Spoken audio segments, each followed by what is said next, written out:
afternoon and welcome to the Sunday Chill with me, Claire Manning from Thirsty Brush.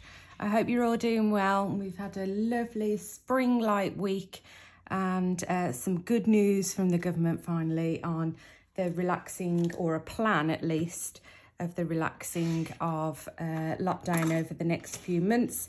So hopefully that's made us all happy for a little bit. And I'm going to today demonstrate for you a card using a technique that I haven't done in ages. Do you ever get to the point where you forget certain techniques because it's not ones that you go to every day?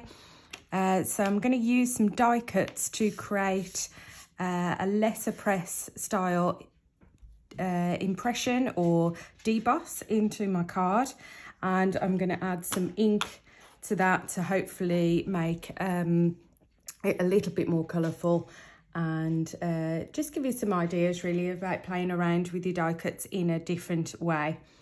So Horse is with me. He's not long had a nap, and now I've turned the camera on. He's mooching around, so if you hear him in the background, do you want to come and say hi, Horse? No? No, you're just mooching around. Oh, you come in? Oh, hello. Say hello to everybody then. Say hi.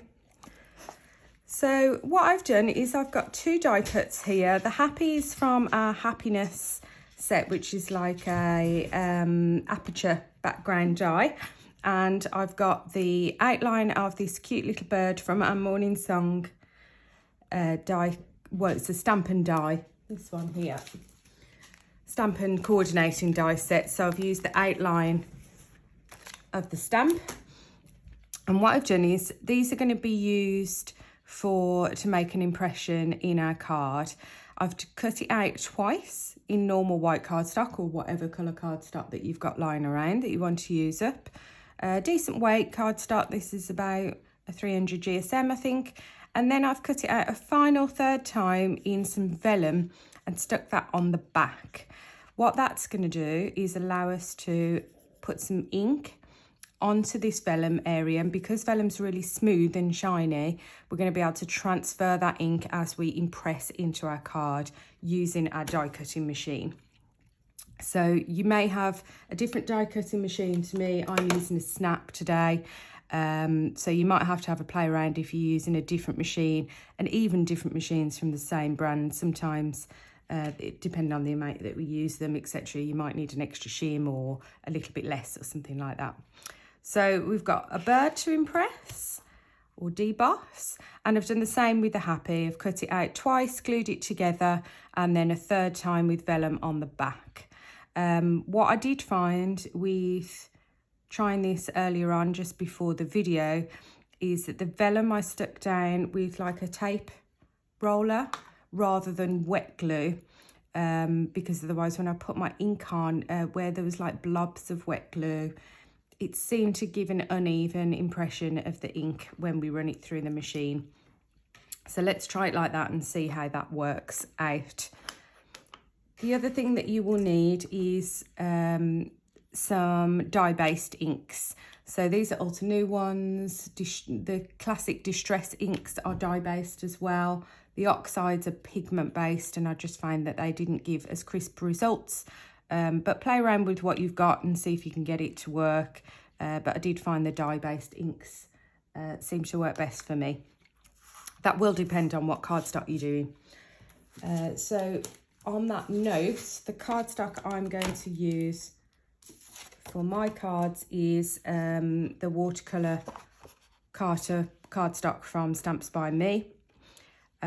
You can use whatever cardstock you like. I just found that this was a little bit more forgiving. One, because it's got quite thick and textured, got loads of cotton content, so it makes your deboss stand out a little bit more, your letterpress. And it's a little bit more forgiving than using a standard white cardstock, because if there are any kind of bits and pieces, like look at the state of my embossing mat, if there's any little fibres of paper, they do show up. So I thought with a textured card already, it might not matter so much. So let's ink these up and see if we can have a play and get this to work. I've got a little bit of spare paper. It's just going to protect my surface from adding on the ink, and I'm going to put my first, so as I say, I'm using the snap, so A plate first and your cardstock in position. I'm going to put it slightly over to the right side. What I want to do is impress this bird kind of as if it's coming across the page there. So I'll put it slightly to there. I think I might hold that in place. I tried it just loose, but I know what I'm like for knocking things, so.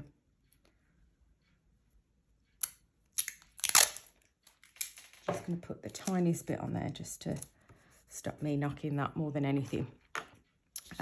Just deciding, let's do the bird in green and the happy in pink. So like I say, this is on the vellum side, which is the back. There's not a huge amount of ink left in this pad. I think it's drying out a bit, but we should get there. Just might need a few impressions. And because it's vellum, it's really smooth. It's not going to dry on that vellum quickly. So this allows us to, one, take our time and make sure there's enough ink on there. But this is what allows that ink then to transfer as you press it through your machine onto your cardstock. It doesn't stick or absorb in here. If you didn't use the vellum on the back of the die cut, then it would just absorb into the die cut and you would just end up with an inked up die cut basically. So this is the bit you have to be really careful. So I'm just going to kind of drop it on there and leave it alone. Do not touch it then because you might smudge your ink. And let's try and put a happy, see if it works going through the same time. So pink, ink. If anybody's got these inks and wants to use the same colours, I'm using Parrot and Rubellite. I thought that said Rubella then.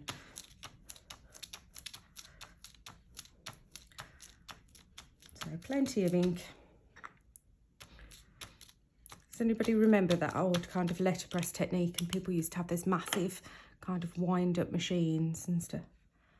So let's decide where I want that. Oh, I might have to move it. There we go. Very, very carefully. So again, we need to be very careful when I put the rest of my sandwich together, that I try not to knock that. The problem is if you use tape is that you're going to get an impression of the tape. So even that little bit there that's holding down my card, I'm going to remove when I actually run it through. Anything at all that's on there that shouldn't be, you're going to get an impression of it. So I've got the embossing mat. Let's put the cleanest side down. So it is a little bit fiddly, but it does give a really cool impression. And then I've got my B and my A plate. I sellotape them together just because I can't be bothered to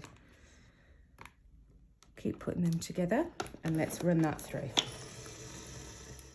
Okay, let's have a look and see if it's worked. Fingers crossed. So we've got the happy, yay. It's probably not the straightest in the world, but it's worked. And the beautiful green bird. So I hope you can see there how it's given a slight impression. Probably maybe should have gone 3 pieces together, but it's given an impression and it's inked our lovely card as well. So yeah, I think I probably would have, that's 2 pieces of card together and some vellum. Next time I think I might try 3 and see if I can get a slightly deeper impression on the letterpress part. You can see there it has got an impression on it, but it's just not very deep.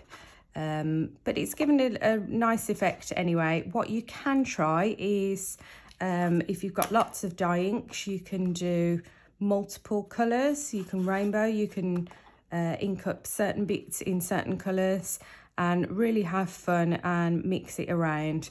So I'm just going to have a little clean up and then we're going to make this into a card. Okay, I just want to add a little bit of stamped onto that sentiment. We've got happy, so I've just picked a stamp set where I've got a birthday. and I'll use that heat embossed to add a little bit extra to my card. So this is the Cherry Blossom from the same collection. And can you see it's got this happy birthday here? So I'm just going to stamp the birthday part onto this grey card here. One thing I do a lot when I'm in a, not necessarily in a bit of a rush, but I haven't got everything around me. So I haven't bothered to get out my Eureka or my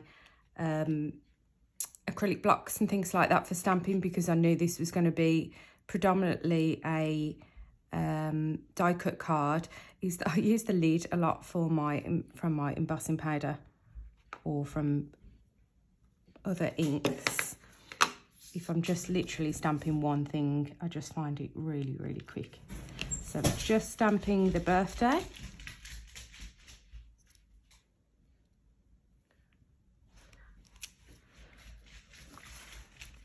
And then I'm just going to put some embossing powder in a bit of gold on there. And that's stamped perfectly still. As long as you press it down, it almost acts like a little mini acrylic block for you. I have got tons, but just not by me right this moment. So I'll just heat set that.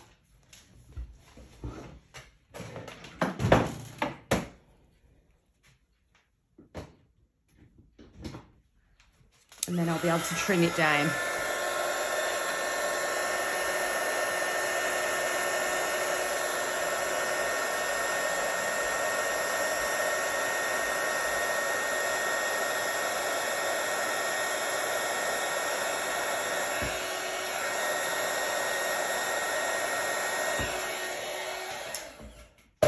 And I find the metallics, the gold and silver, look really nice on this kind of grey. So I'm just going to trim that off. Okay, and finally, just to put this really, really simple card together. You could even stamp over as well onto any of this.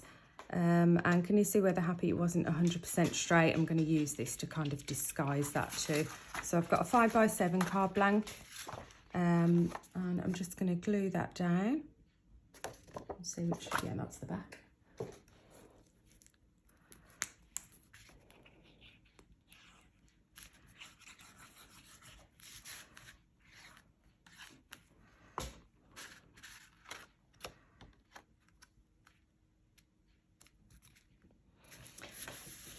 So with a black piece of card, I've cut using one of my outline dies from my background die collection. These fit perfectly on your 5x7 cards and give a little stitched and dot detail.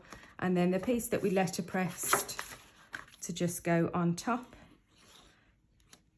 Use foam pads or wet glue, depending on whether you want it to lie flat. Because using this watercolour card and the letterpress technique has made this piece of card stretch a little bit, I'm going to try and see if I can get it to lie a little bit flatter by using the wet glue. You can not just press on it like this, but you can add, I might add a heavy book or something, or your Eureka, and just see if that flattens it a little bit over time.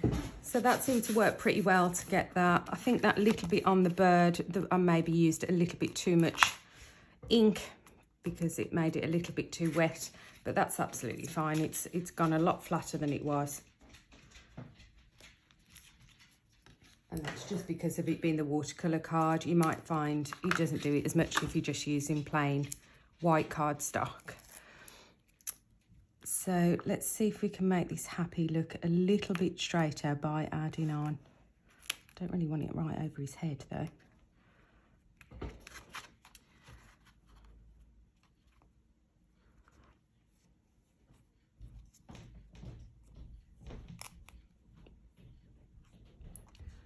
Let's try it there. And to finish, I'm just going to add a couple of sequins.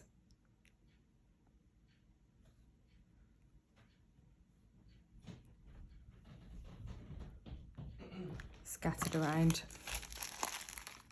in probably a gold to match. This is just a bag I've got of mixed. If I do the gold, it's going to tie in with the gold on my sentiment. Let's try a couple of pink ones as well, shall we?